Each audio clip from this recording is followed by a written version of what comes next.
everybody. This is Belinda from Belinda's Book Nook, and my entry is not its usual self because I worked out yesterday and I'm super sore. You know how like you get in the gym, you're doing, like get back into the gym. Everybody's doing it now because we all know like warm weather's here, can't hide things. And I was gung ho. I was feeling good doing it. I'm like, I'm not I'm not that bad shape. I'm doing the exercises, yeah. And then this morning when I opened my eyes, I was fine. And then I got to step out of the bed and I was like, oh.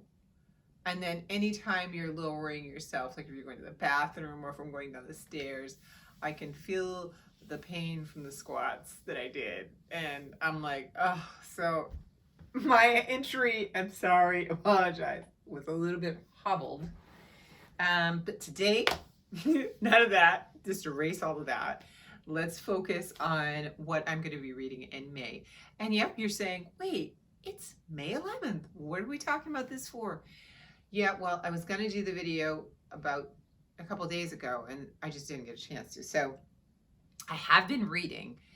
So I'm not just starting now, but I just wanted to let you know what I'm reading and let's see where we go from there. And hopefully I'll have a good reading month again because last month was really good. Let's see. Okay, we are in May. So, let's start with the one that I started already, the one that I put on my list, and I put it on there because it's in my Black Men book list as somebody to read, and I started it, but I wasn't feeling in the mood for it, so, and I'm kind of bummed because I put it in the book here, so maybe if I can finish it before the year's over, I can still put the review in. I usually wait until about mid-month before, if I'm being eager, to put stuff in the journal that has, defined what the books are. And so there's kind of like no going back. Either I got to read it or I'm going to say I'm DNFing it or whatever. But I usually wait until about mid-month. And I did this like at the very end of last month. And because I was just, there's something exciting to me about, it's like shopping for books when I'm going to pick my TBR. I like to think what it is. So like the week before the end of the month, my brain is already, I don't know, does that happen to you? Like I start to think about what I want to read next month. So I did that, but I'm mad because I put this in here and I'm not thinking it's going to happen this month. So the book is Goliath by Toshio Onyebuchi. And it's not that the book is bad. Here's what it is. Here's what I'm struggling with right now. And sometimes, it's just a mindset that you have to be in. But I right now am finding myself a little irritated with a lot of characters. Like I want to know that the characters have significance in the story. Else don't tell me about them. Like I know sometimes you're trying to set the scene and give you a understanding of what's going on. So an author may end up saying, a lot of character names. But for me, because I always forget things, it drives me crazy to have a long list of names and then those people never come back into the story. Or they're so minor, they might as well not have been in the story. So I was getting annoyed in the beginning because I couldn't really quite grasp what was going on and who is who and who I should be knowing. And I only got into about 46 pages, right? So I should have given it, I know, when I used to be in this, my last book club, physical book club that I actually meet at, this one lady used to say you have to get 100 pages in before you give up a book. And which was funny because at the time I was reading books that were 2-something, right? Maybe not too long. Well, I shouldn't say that. Sometimes I read things that were 300, but sometimes I was reading short books. So I'm telling a person, I'm like, so you mean I have to read a half a book to determine I don't want to read it? So I think I'm definitely going to come back to it. I just think I'm not in the mindset to fiddle right now with it. So I'm kind of bummed because this is one off that list. So he's going to go back in the pile and still have an opportunity to come up. So that was one I was potentially going to read this month. Started it and kind of backed away from it. The next one, let me see if I have the other one. I'd love to show. I don't think it's in there. I think I took it off of here because it was in there last year and I read it. Yeah, I'm sorry, looking at my book cart. So anyway, this one was actually I think the next two books were originally on my TBR cart for last year. So yay. They're a little late, but no, better late than never. This one is The Bombay Prince, and it's a mystery of 1920s India, and it's by Sujata Masay. And you all know, anybody that watches the channel, that I love this author. I love her books. They're so well researched. They're so detailed. They're so inspiring, and they're just really good. So this one is, I think, are we book 2 or 3 in the Perveen mystery series? Yeah, this one is the 3rd book. So the first one was the Widows of Malabar Hill, which is excellent. The second one was the Satapur Moonstone, which is good as well. And this is the 3rd one, The Bombay Prince. And I'm reading this now because the next one, which I've already pre-ordered, is coming out in this series. And I think that one was called Born. Oh no. I can't remember the name of that one. But anyways, I pre-ordered it. So I figured I'll read this and I'll be really close to. I usually don't read them both in the same year, but I just feel like if the next one's coming out, I better hop to it and get to this so I don't have 2 to read in 1 year. So I've already got it marked out where I was supposed to be reading, how much to get done each week. But I didn't start this the first week because I had started Goliath, and I started this other book that I'm going to show you next. But this one it follows the series with Perveen, who is a attorney in India, and it's in 1920s, obviously, he says. And at that time, that was kind of unheard of, and very rarely would you think that you'd see a female lawyer. And she, this is based or inspired by an actual woman that was, and that's Sujata had read about. But this is the next in the series. I don't know if I'll blow anything if I say anything about this. Let's see. No, I don't think so. Because sometimes, books, I don't want to spoil anything. But this one says November 1921. Edward VIII, Prince of Wales and future ruler of India, is arriving in Bombay to begin a 4-month tour. The Indian subcontinent is chafing under British rule, and Bombay solicitor Perveen Mystery isn't surprised when local unrest over the royal arrival spirals into riots. But she's horrified by the death of Frenny Cuttingmaster, an 18-year-old female Parsi student, who falls from a second-floor gallery just as the prince's grand procession is passing by her college. And here she comes to the rescue to find out what happened. So it's very good. If you've never read one, these are really great. I love her writing. It's really good. So I'm excited about this one. And it could have said if I left it on the cart, it would be getting one. I don't think it was this. I think I pulled this off. If it is still on the cart, I have to go look at my list. I don't know if I have it in here. My list of who I had on the cart, because if it was, then I'm getting double for this one. I don't see it right here. I'll have to go look for it. All right, so I don't want to waste time. So the other one is All My Rage by Sabaa Tahir. This was on my TBR card as well. This one, I've read her 2 other books and love them. They were kind of fantasy books, I would call them, YA fantasy. And they were, no, there's 3 of them. Oh, wait a minute. There were 4. I never read the 4th book. Now that's interesting. I thought I completed the series. I do own it too. I realized just once I saw that. So I will have to go back and finish that. But it was An Ember in the Ashes was amazing. I loved it. Then there was A Torch Against the Night, which was good. A Reaper at the Gates, which was good, but not as good to me as the other 2. And then there's A Sky Beyond the Storm. I did not know that. And those all follow that same Ember in the Ashes. It's a quartet. So this is a new book. This one is a different type of book. And it is really good. So this is my first finished book for this month, and I really enjoyed it a lot. It follows 2 Pakistan teens. They are living in Juniper, California, and it's a dual storyline. It goes from Pakistan, and then it comes back to in the past, and then it comes to the present in Juniper, California, and it follows these two children, and their struggles living here and trying to find a way to fit in.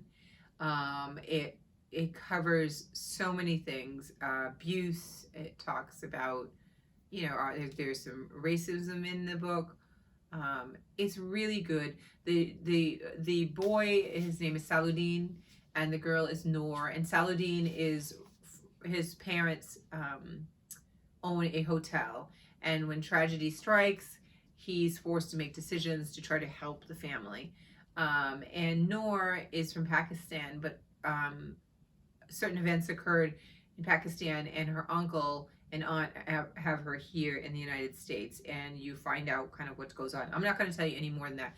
It's really good. I will talk about it in a wrap up in more detail, and try not to be too much spoilers for it.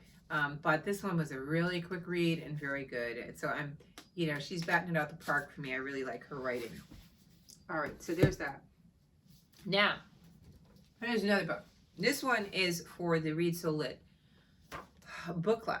Now, this one, I don't know if I voted with this one. I know I missed one of the votes, but this book is called God's Bits of Wood, and it's Sembene Osman, and it's from part of the African Writers series. And I bought this. Well, I was going to try to get the digital version, the ebook, right? But because I think it was written in the 60s, and it's hard sometimes to get some of these African authors published in, so that we'll get it, the translation and everything. It's hard. So I guess somebody decided they were going to do an ebook. I went and looked at the ebook version of this, and the pages were, when you open up the digital sample, I'm not kidding. They were like, wait a minute. They were like this. You open up the book in your reader, and it's sideways, and it's like somebody just took a picture of half a page and then another half and half and half. I was like, you kidding me? I'm not paying for that. What am I going to tip my head and tip the reader? I don't understand that.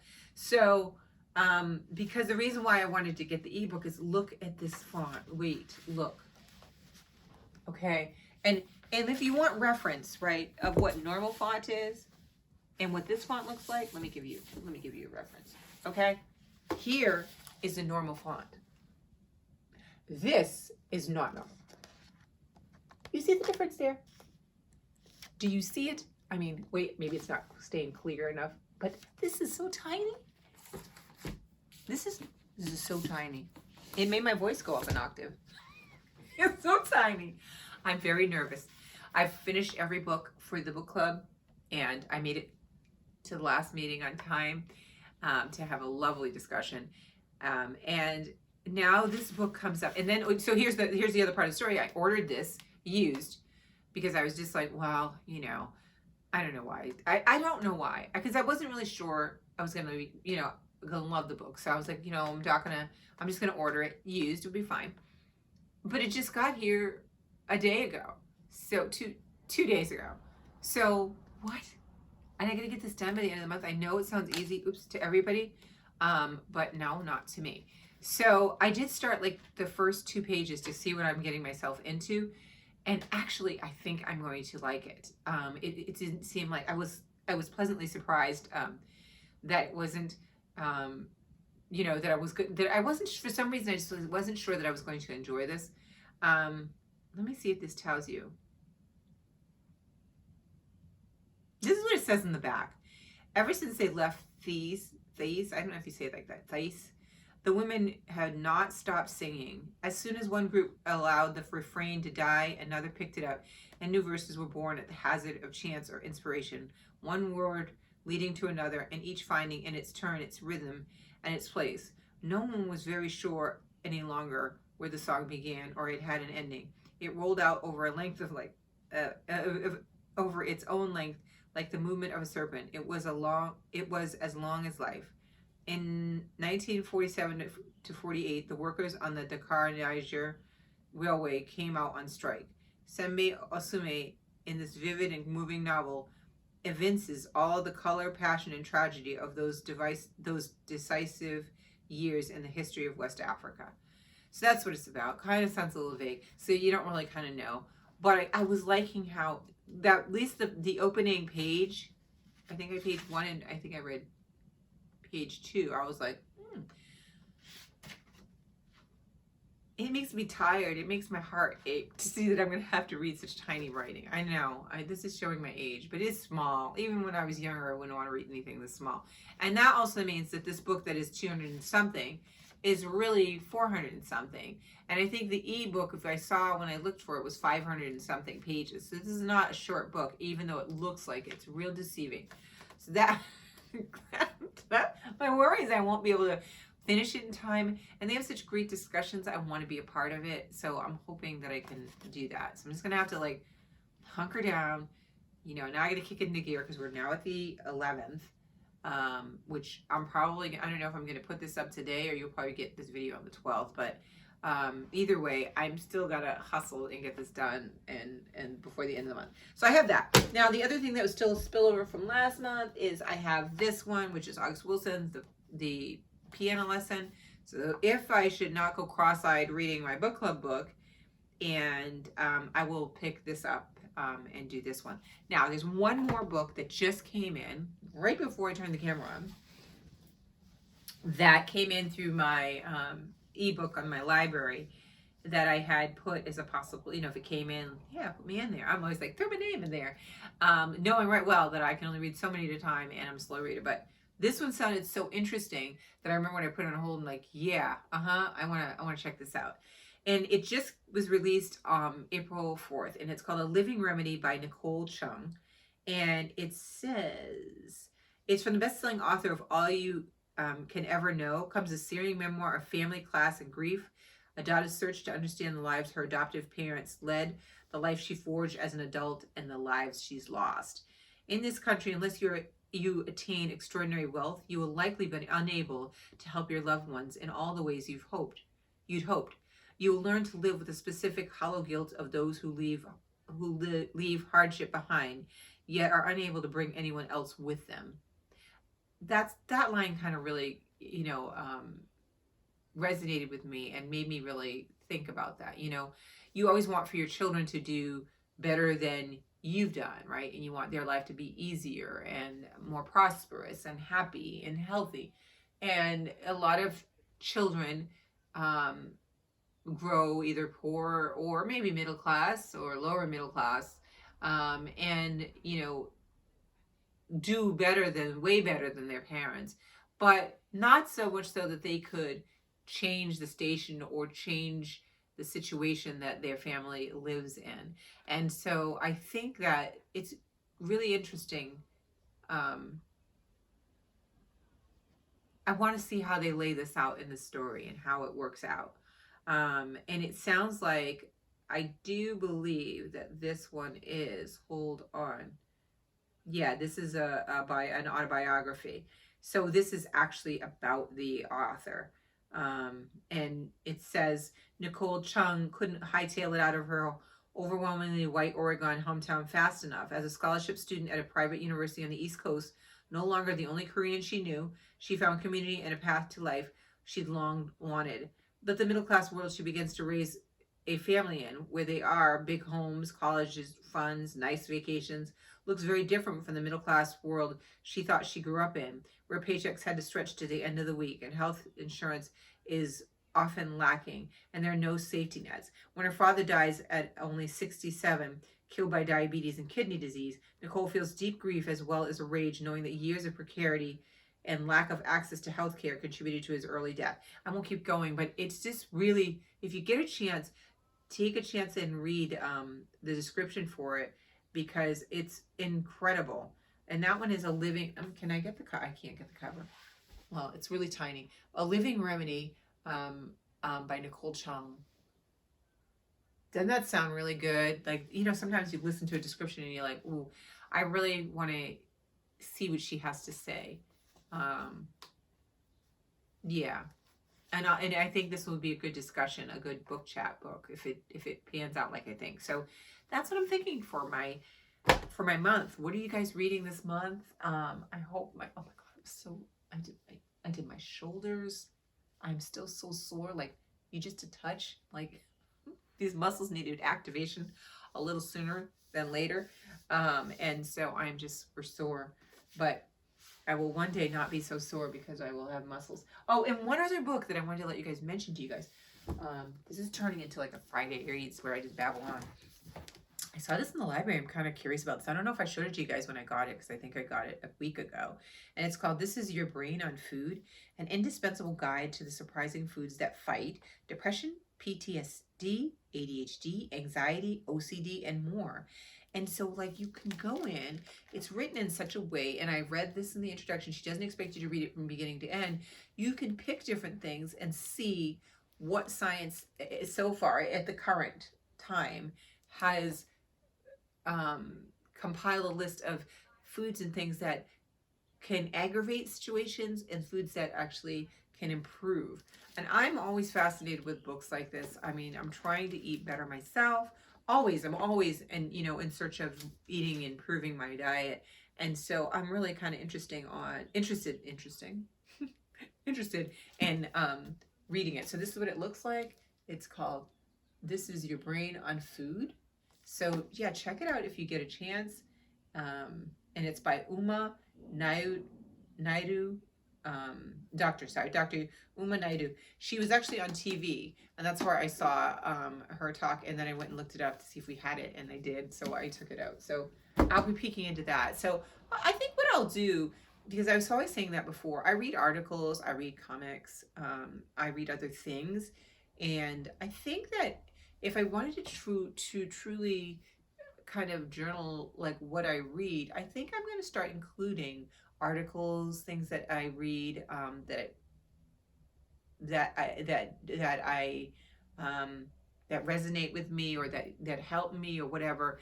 And so even though I'm not reading that entire book, I think I would put in there why I read it and what I got out of it. I still think it's valid to do that, and I think that I am going to start keeping track of those things too. So anyway, I'm going to keep talking if you let me. I will talk to you guys later, and hopefully I'll be less sore. And I apologize. I just realized the bowl was sitting here. I had some really yummy yogurt with nuts and granola on it and fruit, and I ate it before I got on camera, and then I forgot to go put it away. So I will talk to you guys later, and let me know what you're reading. Bye.